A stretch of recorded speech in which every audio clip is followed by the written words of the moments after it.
talking to a camera makes me nervous. So I'm just gonna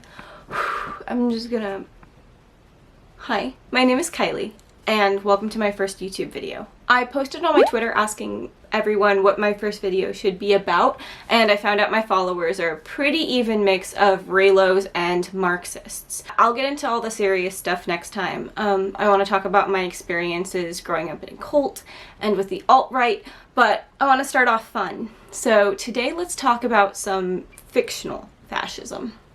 Oh, no, I don't like that. I don't like that. I feel so, like, fake. I feel like I'm trying to get into the sorority. Do you like my list of accomplishments?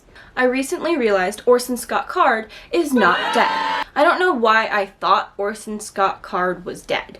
It might be because he's so ideologically removed from his work that I applied death of the author literally, but it most likely has to do with that he has a dead guy name. Most of us had to read Ender's Game in school, or have read it at some point in our lives, but if you're not up to date on, like, the sci-fi literature drama, Orson Scott Card wrote the book Ender's Game, which was turned into a movie that I have not seen and will never see, and you cannot make me. I want to use Ender's Game as a framing device and a springboard for talking about fascism in space movies or other space media. Basically, Ender's Game is about a little boy who's drafted into the fascist space army against his will or something, and they train the boys using games. One of them resembles sort of like a video game, and when Ender is an older or young teen, he has to do this big test where they send him in front of the video game, and he decides to employ some tactics in the simulation that would be considered cruel or, you know, war crimes. Ender is hoping that he will get kicked out of the army for being unnecessarily cruel in the simulation, because he doesn't want to be there anymore. So Ender goes to take his final test, and it's like this giant game of space Call of Duty, and it's a simulation, he thinks. So he does all of these, like, war crimes, and he blows up a planet, and it turns out it's not a simulation, and he actually just committed mass genocide. And he's like, oh no, I'm a little boy, and I just killed everyone. And the story is supposed to be about not othering your enemies and the horrors of the military, etc., etc. The main idea of Ender's Game is seeing your enemies as human, or not removing yourself so far from empathy. So obviously we were all shocked when Orson Scott Card came out as a raging homophobe. And that's not hyperbole. He thinks not only that same-sex marriage should not exist, but that same-sex attraction in general is abominable. Basically, I found out that he's not dead because I found out that he's recently been on the Ben Shapiro show. So, how did a man whose magnum opus was specifically about fascism and oppressed people and not othering your enemy, how did he turn out to be such a complete asshat? That question has actually perplexed me for a very long time, but recently I've started to see a trend. All space fascism stories share a common weakness, or most of them do. There's a good side and there's a bad side. The bad side is authoritarian and the good side is trying to unauthoritarian them. But the problem is we don't know the specifics of the ideologies of either of these sides, so no matter where you lie on the political spectrum, you can project yourself onto the good side, and then the bad side is all the people you don't like. This is irritating because Orson Scott Card probably genuinely thinks that he and his group of moral conservatives are the good guys who are being oppressed by a fascist regime of, like, evil LGBTQ people. An interesting thing about Ender's Game is that Orson Scott Card does give one tangible, specific example of a social issue. There's a scene where some older boys assault Ender in a bathroom. They beat him up, and I think it's oddly erotic. I'm pretty sure that in this scene, Card is alluding to rape in the military, which would be an interesting discussion topic if we didn't know that he thinks it's rooted in homosexuality. But obviously this cross applies to shows like Steven Universe or She-Ra and the Princesses of Power. I want to start by saying this is not a commentary on Rebecca Sugar or Noelle Stevenson. I actually really like what Noelle Stevenson does, and specifically the last season of She-Ra, where she alludes to evangelical Christianity and specifically colonialist Christianity. That is a rooted specific social analogy. I think works really well, and I'm just a sucker for that sort of thing in general. So, kudos.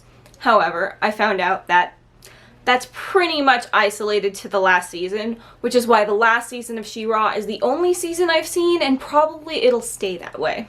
She-Ra has these very vague, like, be kind, be good, be strong, believe in yourself messages, and that's good.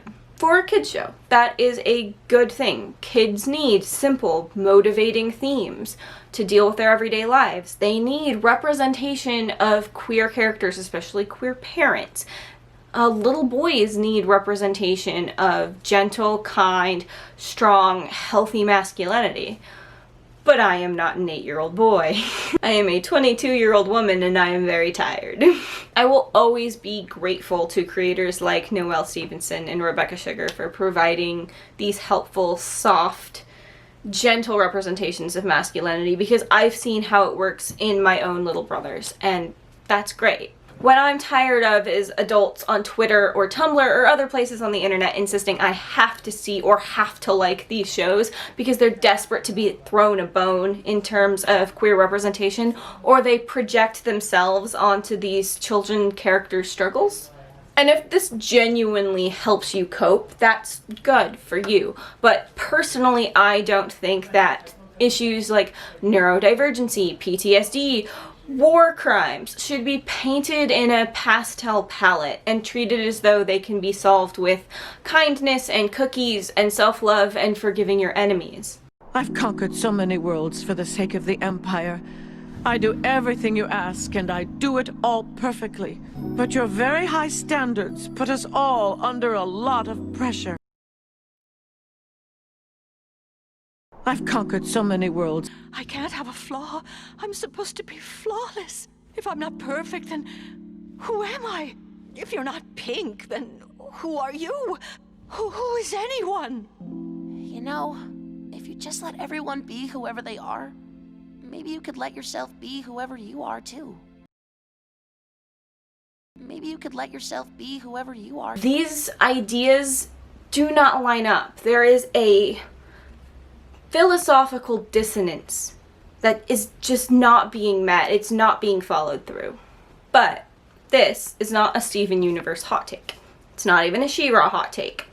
This is a Star Wars hot take. I love Star Wars with my absolute heart and soul. I grew up watching the Clone Wars every week as it came out on television, and I have read every Star Wars encyclopedia I can get my hands on. So here's the thing. I know the ins and outs of the Order and the Empire and the Galactic Empire, and I can't find any concrete details of what the leaders of these movements wanted to do other than just be in charge. Bow to the First Order, and we'll remember this as the last day of the Republic! Maybe you could let yourself be whoever you are. However, in the case of Star Wars isn't about space fascism. The fascism is a backdrop for the space cowboy all-fun hero's journey adventure. As far as the most recent trilogy and the original trilogy go, the rebellions don't really serve any thematic purpose outside of being a vehicle for the main character's story. Like, that sounds obvious, but the thing is that things like She-Ra, things like Steven Universe, and Ender's Game have made a point that they are not just about the characters, they are about fascism. And therefore they have to say something about fascism. Where does it come from? How does it go away? How does one fall into fascist ideas? What kind of ideas naturally lead to fascism? Also, the original Star Wars in the 70s was mostly meant to be a fun adventure stories to show off the pew-pew big set pieces and spectacle. A lot of the things in it were modeled after World War II, and the audience was just expected to project their feelings about Nazi Germany onto the Empire and not think too much about it. Which makes it weird when we redeemed Vader, but shh, don't think about it. Fun family movie time, woo. Maybe you could let yourself be whoever you are. And this is where the hot take comes in, but this actually gives the prequels a massive strength. They have a level of specificity about space politics and about fascism that none of the other movies do.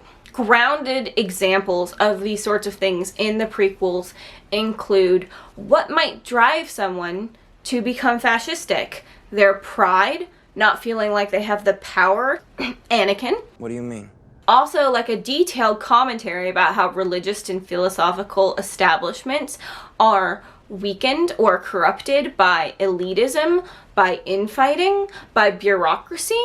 From my point of view, the Jedi are evil! The Jedi Council said a lot about things that happen in the real world. Regrettably, all the things that the prequels have to say about politics and about fascism are curtailed by the everything else about them. So did I just assert that the political commentary in the Star Wars prequels is better than that of She-Ra and the Princesses of Power? Yes. And I will die on this hill. It's over, Anakin! I have the high ground! You underestimate my power! It's my hill, goddammit. Dude, fuck Anakin Skywalker. Murdering the younglings was a heel turn that just didn't feel earned. And I think that's why it's a meme now.